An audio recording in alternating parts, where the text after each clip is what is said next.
Hey y'all, welcome back to my channel. Today I'm going to be sharing all things that I wish we had learned before we moved to Fort Carson. It was our first duty station together, so I didn't exactly do that much research, and I had visited before. So my husband had lived here for a year before I got here, so I had visited 2 times and I had kind of seen everything. But I wanted to make this video for anyone who is moving to Fort Carson and is just curious about what it's like. But before I get started, I just want to introduce myself. I'm Ashley. Hello, welcome to my channel. I make all kinds of different videos about military life, Colorado life, just where we're living, what we're doing. I also upload a vlog every Saturday, so go ahead and subscribe and stick around so that you can see all of my future videos. Alright, so my first piece of advice is definitely live off post. If that's something you're considering, I would highly recommend living off post. We love it, and I would highly suggest it. Housing on post has definitely not been something we've wanted to do here just because it's not the greatest, and I've heard some terrible horror stories about it, so I highly recommend living off post, especially because with anywhere you live, you can make a little bit of money for like utilities and things like that from your BAH if you don't use it towards your rent. That's what we did, and I know that on the Fort Carson Army Spouses page, everybody recommends that you buy a house if you're gonna live here with a family, and I would recommend definitely living off post if you're just you and your husband or you and your wife. One last thing with that is that cost of living here is really high, so just keep that in mind. Okay, so now along with weather, they have really beautiful weather here. I love it so much. I grew up in Houston, Texas, so the heat is not my friend, even though you'd think it would be, it's not. So moving here, it was really nice to have actual seasons and good weather. 2 things to keep in mind is obviously it snows here in winter, and if you're not prepared for that and you don't have vehicles prepared for that, know that you're probably gonna have to prepare for that whenever winter comes around. Some people don't have any issues and are just perfectly fine. Others, like me, coming from Houston, like I said, it was a big change. Just make sure that you have like a brush for like getting off ice and snow off your car, and jackets and things like that, just to help you in the wintertime. And then second is hail. So hail is a big deal here. If you're asking on any of the spouse pages, they will definitely mention that.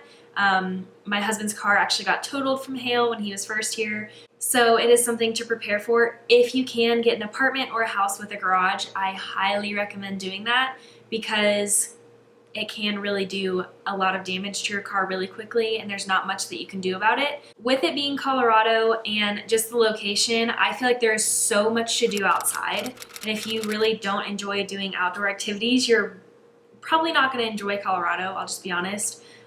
We love it here. I feel like being outside is just something that makes me feel good, and just being in the mountains makes me feel good, so I really enjoyed being here and exploring. But again, if you're not somebody that likes outdoor activities, of course there's always things to do inside, but for me, free is better, and going outside and going to a free park is better. I am going to be making a video here soon about all the things we love about Colorado Springs, so like specific places. So if you are coming here, I would definitely stay tuned for that video so that you can get an idea of the things to do, where to eat, where to drink, and all that kind of stuff. Another thing that a lot of people talk about as a con here, which it is, but I mean, it's not like it stays around forever, is altitude sickness, because it is obviously, for me especially, way higher up than being in Houston or any other area.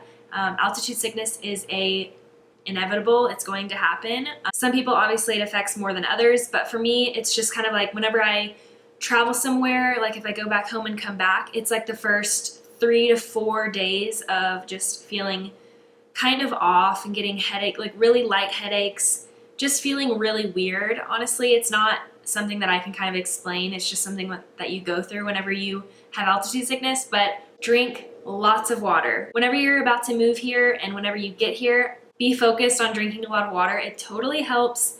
If you need Tylenol or anything like that, I think that helps too. My husband and I have never had to buy like oxygen from like Walmart or anything, but it's there if you get to that point where you want to go buy it, but we just have never had that, and it usually lasts around 3 to 4 days.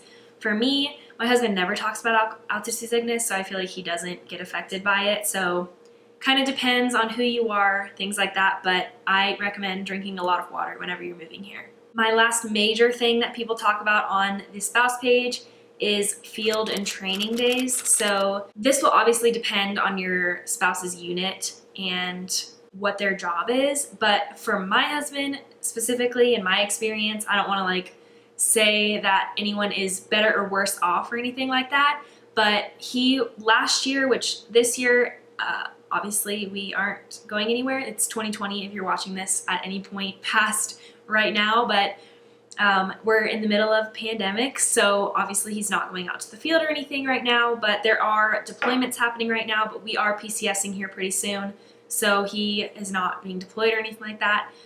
But last year he was gone probably 4 to 5 times for about 2 to 3 to 4 weeks at a time. And it definitely depends on your unit and their job and things like that. One thing that you can do is go on the spouse page and type in their unit and see if you can get any information that way about deployments and field and training days. So employment is a big thing, especially for military spouses. It is pretty difficult to get a job. But here I had been looking for about, I would say about like 2 to 3 months trying to get a job here before I had moved here, and I had no success. So I eventually became a substitute teacher and I loved it. It was awesome. Great job. Would do it again. But in the fields that I was looking for, I definitely couldn't find very much. So the next thing that I want to bring up is for people who are over 21. This is the craft beer state and it's great. My husband loves craft beer and so this is like his heaven pretty much.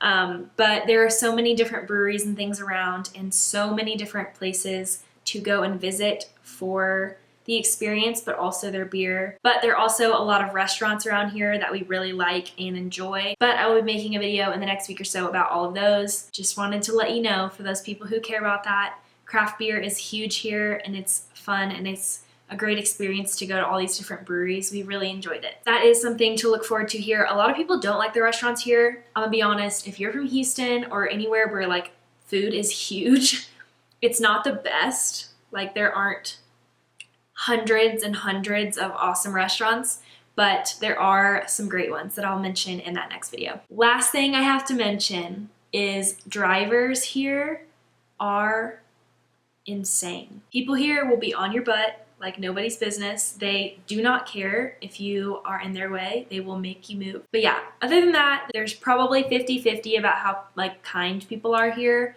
I definitely don't feel like there's like Southern hospitality like there is in Texas, but I do feel like the people that we have interacted with, I like breweries and stuff and just being out hiking and going out and doing all these things in like restaurants and stuff like that.